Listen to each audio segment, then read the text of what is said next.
How do public health ethics allocate scarce resources? Imagine a situation where a hospital has only a limited number of ventilators during a severe flu outbreak. How do health officials decide who gets one? This is where public health ethics come into play. They help guide decisions on how to fairly distribute limited resources. The main goal is to save as many lives as possible while respecting individual rights. Public health ethics use core principles to make these tough choices. The first is medical need. Patients who are most likely to benefit from treatment or are in urgent danger are prioritized. For example, someone with a high chance of recovery after treatment gets higher priority than someone with a poor prognosis. This approach avoids unfairly favoring people based on social status, wealth, or past behavior. Justice is another key principle. It means resources should be shared fairly among different groups. Vulnerable populations, like the elderly or those with disabilities, should not be left out. Transparent and clear rules are essential so everyone understands how decisions are made. This builds trust and keeps the process honest.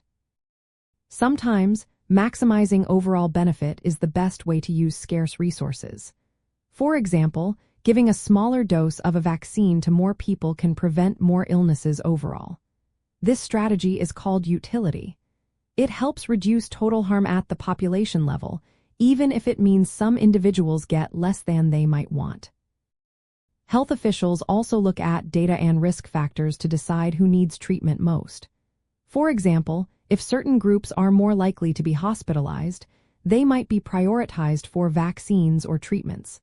These decisions are based on evidence, but they must stay flexible. As new information comes in, policies can be adjusted to reflected current needs. Cost-effectiveness is considered, but it does not override ethical commitments. If a treatment is very expensive and benefits only a few, it might not be the best use of resources. Ethical principles demand that we treat everyone fairly and avoid discrimination based on age or prognosis.